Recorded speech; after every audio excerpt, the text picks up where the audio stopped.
Saya berdiri di jembatan tuh, airnya sedang banyak tapi hitam airnya. Saya bilang bismillah ya Allah, mulai hari ini musik ini saya cerai talak 3. Saya buang. Sampai di rumah saya ngaji-ngaji. Saya udah mulai dakwah-dakwah. Sejak umur 16 tahun pun saya sudah jadi khatib Jumat. Kata bapak saya, kenapa kau sekarang berhenti main musik nak?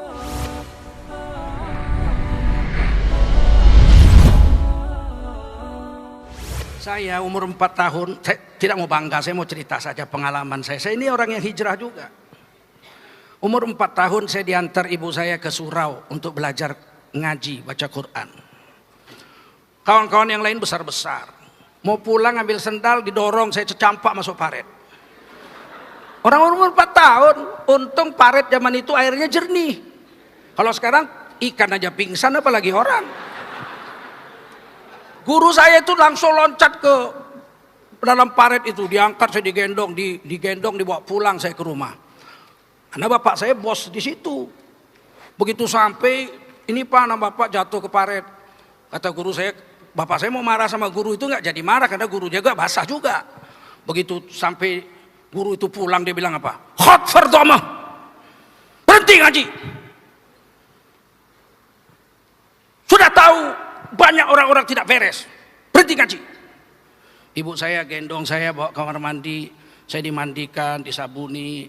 Ibu saya bercucuran air mata. Saya lihat ibu saya nangis. Saya masih nangis itu, sedih sekali, saya campak masuk paret itu. Sabuni badan saya, terus kata ibu saya, jangan berhenti ngaji nak, kamu jangan berhenti ngaji. Diciumnya oleh ibu saya. Waktu itu hati saya bicara, saya tidak akan berhenti ngaji Umi, sampai mati saya tidak akan berhenti ngaji. Ngaji lagi, campak lagi masuk paret. Kata guru ngaji, kamu pulang nggak boleh pulang. Pulang dulu orang lain semua baru saya pulang. Bayangkanlah orang bawa obor, kita nggak bawa obor. Gelap. Kata guru saya, supaya kau jangan takut, kau azan. Nggak ngerti azan saya bilang. Bilang Allahu Akbar, Allahu Akbar. Saya sepanjang jalan Allahu Akbar, Allahu Akbar. Tapi beruntung, kira-kira 2 bulan datang juara MTQ tingkat Sumatera Utara. Adikan bapak saya, anak imam besar Masjid Sultan Serdang.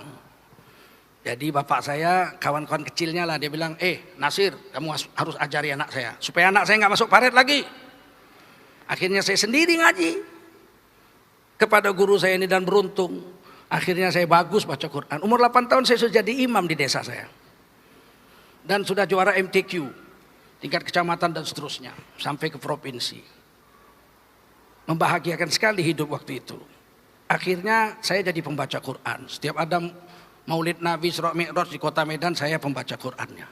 Ustadznya waktu itu masih Mahyarudin Salim, ya, Tengku Latif Rusdi, yang terkenal waktu itu di Medan begitu. Haji Sayyidin Nur guru saya. Tapi bapak saya suka main musik. Umur kelas 2 SD saya sudah diberikan organ. Saya sayang dengan ibu, saya masak nasi masih pakai bambu, ditiup apinya. Sambil menunggu nasi masak saya main organ tuh. Kemudian kelas 3 atau kelas 4 ya, bapak saya belikan saya gitar. Dan saya diajarkan dasar-dasar klasik gitar. Satu hari harus main 3 jam sampai 4 jam. Malam dia pulang kerja, saya pulang ngaji, dikontrol, main. Kalau nggak ada kemajuan, jitak kepala saya. Main musik aja goblok katanya. Jadi saya main musik itu setiap hari 3 sampai 4 jam. Dan tidur saya itu di sebelah saya ada gitar. Bangun tidur harus main gitar dulu setengah jam baru sholat subuh. Karena tangannya masih kaku. Kalau sudah bisa habis subuh main gitar tidak kaku, itu berarti kalau siang hari seperti ini, itu lincah sekali jarinya. Apa kata ibu saya? Jangan dilawan bapakmu nak. Biarkan aja, disuruhnya main gitar, suruhnya main musik. Tapi Umi titip, bacalah Quran 1 hari 1 juz. Untuk menyelesaikan 1 juz itu saya 90 menit waktu itu. Kata ibu saya, nggak apa-apa nak, dibagi-bagi, habis subuh, habis zuhur, habis asar, habis maghrib, pokoknya 1 hari 1 juz. Kamu main gitar 4 jam tidak apa, langsung datang gitar. Kamu main gitar 4 jam sehari nggak apa-apa, nah asal kamu ngaji 1 juz 1 hari. Akhirnya saya jadi pemain gitar yang baik, saya pengarang lagu. Kelas SMP kelas 1 saya sudah mengarang lagu. Kalau libur sekolah saya mau jalan-jalan ke Singapura, ke Malaysia atau ke Bali atau kemana saya mau jalan, saya jual lagu aja satu. Saya jual satu lagu, pergi ke Jakarta naik pesawat terbang, Merpati 21.000, pulang 21.000. Tapi saya bisa mendapatkan uang dari jual lagu waktu itu 1 juta rupiah satu lagu. Dan saya bisa jalan-jalan keliling Indonesia di usia begitu muda karena saya pencipta lagu. Tidak bisa tidur kalau belum main musik 4 jam sehari. Dan saya rekaman di studio bisa dari hari Jumat habis sholat Jumat sampai malam Senin jam 2 malam gak keluar-keluar dari studio. Ada 6 album yang sempat kami buat waktu itu. Tapi kemudian dapat hidayah. Itulah hidayah memang takdir Allah. Satu hari datang jemaah tablik dari Pakistan. Jalan kaki setahun ke Medan. Tahun 88. Asal datang diusir, ditangkap polisi. Maka saya waktu itu sudah jadi dosen USU. Dosen linguistik, di dalam kelas saya memakai bahasa Inggris. Saya diminta untuk menerjemahkan jemaah ini ceramah. Saya jadi penterjemahnya. Waktu menerjemah itulah saya bisa mengeluarkan air mata. Waktu itu mereka di UISU, Masjid Universitas Islam Sumatera Utara, menjelang maghrib itu saya terjemahkan ceramah Jumatnya, habis Jumat. Menjelang maghrib dia ngajak orang-orang anak-anak mahasiswa yang sedang main bola pingpong. Saya penterjemah, dia bilang apa? Saudaraku, kita diikat dengan kalimat la ilaha illallah Muhammadur Rasulullah. Kita bersaudara. Kami dari Pakistan datang kemari untuk dakwah agama. Sebentar lagi maghrib. Mari kita berwudu, kita duduk mendengarkan azan maghrib, kemudian sholat maghrib. Nanti akan ada pembicaraan tentang pentingnya iman dan amal soleh. Saya terjemah itu sambil bercucuran air mata. Apa yang terjadi di hati saya waktu itu? Kenapa ngajak orang sholat aja mesti dari Pakistan jauh-jauh? Ini mahasiswa saya. Mestinya kan saya perintahkan mereka menjalankan sholat. Kenapa mesti jauh-jauh dari Pakistan? Waktu itu saya mulai berpikir. Saya berpikir aja enggak. Menyuruh anak-anak mahasiswa yang murid-murid saya di USU atau di UISU untuk sholat. Padahal mereka semua Islam. Universitas Islam Sumatera Utara. Kenapa tidak saya ajak sholat? Mereka bertahun-tahun main bola. Enggak sholat maghrib. Enggak sholat zuhur. Enggak sholat asar.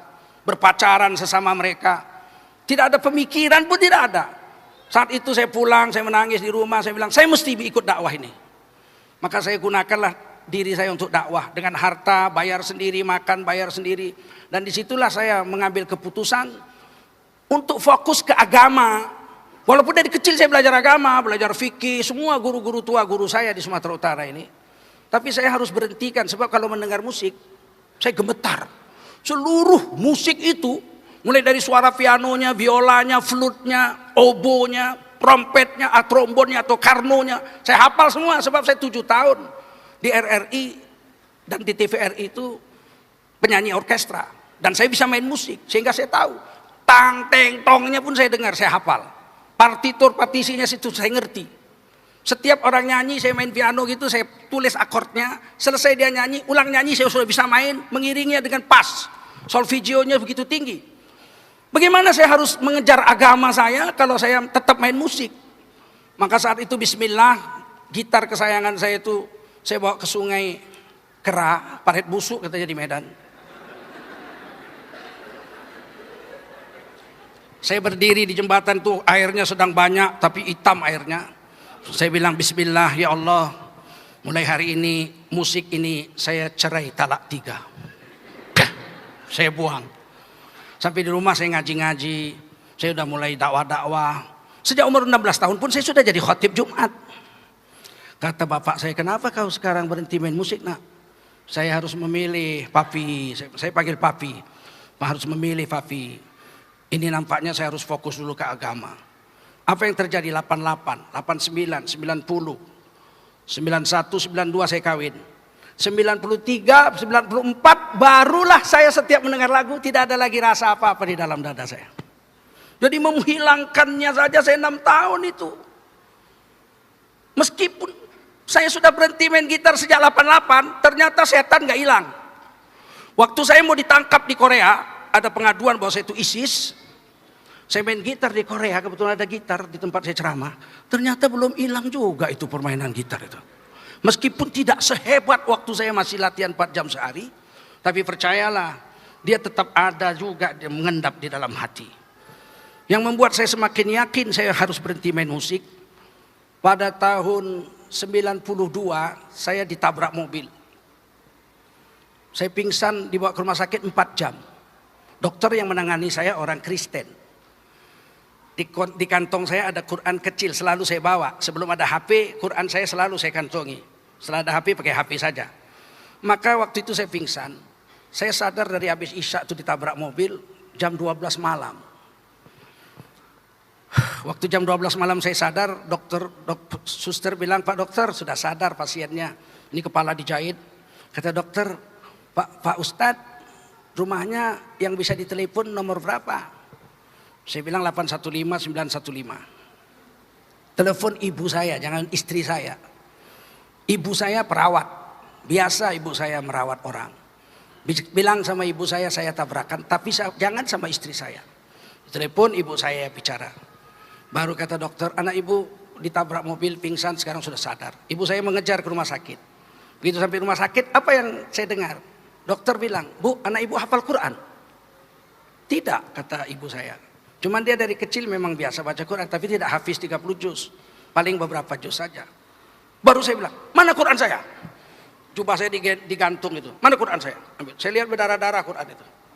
Kata dokter itu, dari jam 8 anak ibu sampai jam 12 ngaji aja, mulutnya ngaji aja 4 jam. Nggak mungkin nggak hafal Quran. Saya bilang, "Mana Quran saya?" Saya bilang, "Dokter, saya nggak hafal Quran. Cuman waktu saya pingsan itu, saya perasaan duduk bagus-bagus membaca Quran seperti biasa, selembar. Dalam pingsan itu seperti mimpi begitulah, baca Quran selembar. Tapi suaranya keluar dan dokter, pasien-pasien, perawat-perawat dengar. Ternyata betul kata Mbak Oki, kan itu hadis Nabi, manusia mati dengan hobinya. Kenapa saya ngaji waktu itu? Karena tiba-tiba waktu dalam pingsan itu, perasaan saya pakai jas seperti waktu nyanyi dulu dengan orkestra begitu. Konduktornya Max Sapuliti. Terus musiknya musik India. Rapi sekali. Jeng cekeceng cekeceng cekeceng cekeceng cekeceng cekeceng. Terus saya nyanyi. Ena bolo bolo ceng ceng ceng. Ena bolo bolo ceng ceng ceng ceng. Indah sekali. Hati saya bicara dalam pingsan itu. Kenapa harus nyanyi? Kenapa harus nyanyi? Kenapa harus nyanyi? Baca Quran, baca Quran, baca Quran. Terus dalam pingsan itu ya perasaan saya keluarkan Quran seperti biasa dari kantong. Kemudian saya ngaji. Ternyata dokter lihat 4 jam tanpa melihat Quran. Sejak itu saya yakin manusia mati dengan hobinya. Kalau hobi kita sholat, kita mati sedang sholat. Kawan saya Pak Tamim mati sedang sujud. Kalau hobinya dakwah, mati sedang dakwah. Kawan saya juga ada mati sedang dakwah, Pak Abdullah. Ada pula kawan saya mati sedang main musik. Ada orang yang mati sedang berzina. Anggota DPR di Jakarta mati sedang berzina. 3 hari lagi mau naik haji, dia masuk hotel, dia berzina, mau puas-puasan karena mau naik haji 40 hari. Dia mati di atas perut perempuan. Manusia mati dengan hobinya. Oleh karena itu, yang sudah hijrah, carilah yang diridhoi Allah. Satu hari bibi istri saya datang ke rumah, nginap di rumah seminggu. Tiba-tiba bibi itu pulang, anak saya dua-dua nangis di dalam kamar, nggak mau ngantar keluar. Kemudian saya masuk, "Ada apa kamu ini dua-dua? Kenapa kamu pada nangis?" "Benci kali kami sama nenek itu," katanya. Dibilang nenek itu Buya penyanyi. "Enggak kan Buya? Enggak kan Buya? Enggak kan?" katanya. Saya bilang, "Memang betul nak, Buya dulu penyanyi nak. Sekarang kan enggak lagi Buya." "Enggak. Kami enggak pernah kok dengar Buya nyanyi di rumah ini." "Iyalah nak, memang dulunya pula. Dulu." Baru anak-anak saya peluk saya, "Jangan jadi penyanyi ya Buya." Makanya sekarang lagi tren di medsos, Tengku Zulkarnain mantan penyanyi mendadak jadi ustadz.